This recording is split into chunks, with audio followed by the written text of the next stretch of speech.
From the outside, Stacy Hunsucker's life appeared calm, balanced, and secure. She lived in a quiet community where days passed without drama and nights ended without fear. She had friends who trusted her, routines that grounded her, and plans that suggested a future moving steadily forward. People described her as responsible and warm, someone who handled life with quiet confidence. There was nothing reckless or chaotic about her choices, nothing that hinted at danger.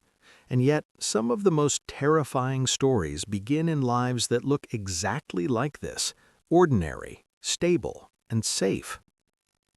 Stacy believed deeply in trust. It came naturally to her, woven into how she connected with people and how she loved. To her, closeness meant protection. The people allowed into her life were people she believed would never hurt her. There were no loud arguments, no obvious warning signs, no dramatic moments that suggested something was wrong. Everything moved forward smoothly, calmly, almost invisibly. But danger does not always arrive with raised voices or broken doors. Sometimes it arrives quietly, hidden behind affection, patience, and familiar routines. The first signs that something was wrong were subtle. Stacy began to feel tired in a way that rest didn't fix. Her body felt heavier, her thoughts felt slower. She brushed it off at first, assuming stress or a mild illness. Like many people, she trusted that her body would correct itself. But instead of improving, she grew weaker. Confusion followed. Discomfort deepened. Doctors ran tests searching for explanations, but the results were unclear. Nothing fit neatly into a diagnosis. Slowly, uncertainty turned into fear. As days passed, her condition worsened in ways that baffled everyone around her. She was young, she had no serious medical history, and yet her health declined without reason. Treatments failed. Medications brought no lasting improvement. There were moments when she seemed better, almost normal again, but those moments never lasted. Each time hope appeared, it vanished just as quickly. Something unseen was pulling her backward, something no one could yet name. Doctors began to sense that this was not a natural illness. Real diseases follow patterns. Stacy's condition did not. Some days she improved unexpectedly. Other days she collapsed without warning. It felt almost controlled, as though an invisible hand was guiding the rise and fall of her health. Nurses whispered quietly among themselves. Doctors reread charts late at night. There was a growing unease, the kind that settles when facts don't align and instincts begin to speak. Throughout it all, one person remained constantly by Stacy's side. They fed her, comforted her, managed her care. To outsiders, they looked devoted, almost heroic, someone willing to sacrifice everything to support her. They rarely left. They insisted on helping with every detail, even when medical staff offered to step in. On the surface, it looked like love, but to trained eyes, something felt wrong. The presence was too constant. The answers to questions came too quickly. The concern felt rehearsed. No one could point to proof, only a feeling that refused to go away.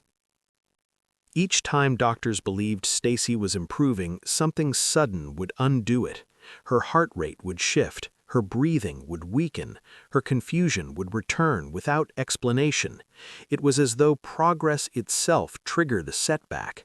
Her family watched in agony, clinging to hope that slipped through their fingers again and again. They prayed, they waited, they begged for answers, but none came, until someone finally asked the question no one wanted to hear. What if this wasn't illness? The room fell silent when the idea was spoken aloud. What if Stacy's condition wasn't natural at all? What if it was being caused? At first, the thought felt impossible. Who would do such a thing? Why would anyone harm someone so slowly, so quietly? But the evidence refused to disappear.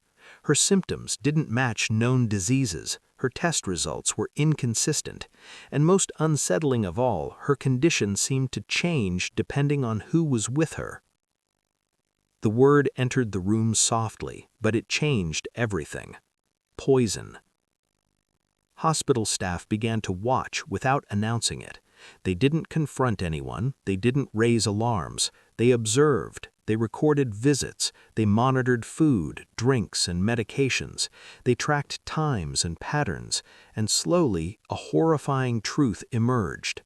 Every time one specific person spent time alone with Stacy, her condition worsened, not gradually, not naturally, but suddenly and sharply. This was no coincidence. Someone was harming her deliberately. Doctors ordered deeper tests, searching not for disease, but for something foreign. When the results came back, there was no longer any doubt. A toxic substance was present in her body, something that had no medical purpose, something that should never have been there. Stacy was not sick, she was being poisoned. Investigators moved carefully. They didn't rush, they didn't accuse. They followed the evidence step by step. Who had access to her drinks, her food, her medicine? Who stayed alone with her? Who insisted on controlling her care? Every path led back to the same person, the same devoted caretaker, the same comforting presence. The mask that once looked like love began to slip. A search of personal belongings revealed something small and ordinary, something no one would ever suspect. Eye drops, harmless when used correctly, deadly when swallowed. The realization was chilling. The poison had been hidden inside something familiar, something innocent. Evil had disguised itself as normal. When investigators finally confronted the suspect, they remained calm. They didn't accuse outright. They listened. They waited. At first, the suspect denied everything. Then hesitation crept in. Contradictions followed. And finally, the story collapsed. The calm face cracked. The truth emerged. Stacy had been poisoned slowly, deliberately, repeatedly, by someone she trusted. The arrest sent shockwaves through everyone who knew her. Friends replayed memories, searching for missed signs. Family questioned how something so horrific could hide so well. The same question echoed again and again. How could no one have seen it? But that was the terrifying truth. Danger doesn't always look dangerous. Sometimes it looks caring. Sometimes it looks helpful. Sometimes it looks love. When the trial began, the courtroom carried a heavy silence. This was not a crime of sudden violence. It was slow, calculated, and deeply personal. Prosecutors told Stacy's story carefully, showing how trust had been turned into a weapon. Photos of her healthy life were shown beside images from the hospital. The contrast was unbearable. This was not just a crime, it was betrayal. Experts explained how the poison affected her body, how her decline had been controlled and not natural. Investigators laid out timelines, hospital logs, and witness statements. Piece by piece, the truth became impossible to deny. This was not an accident. This was not illness. This was intentional harm, repeated again and again. When the verdict was read, the room held its breath. Guilty. The word carried relief, grief, and anger all at once.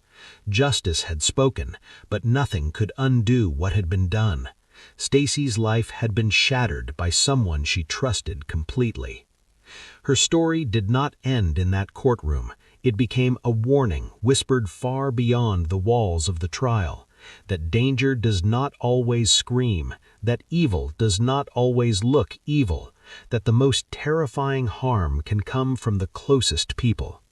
Stacy did not choose to become a story, but through her suffering, others would learn to look closer, to question more carefully, and to understand that trust, when misplaced, can be deadly.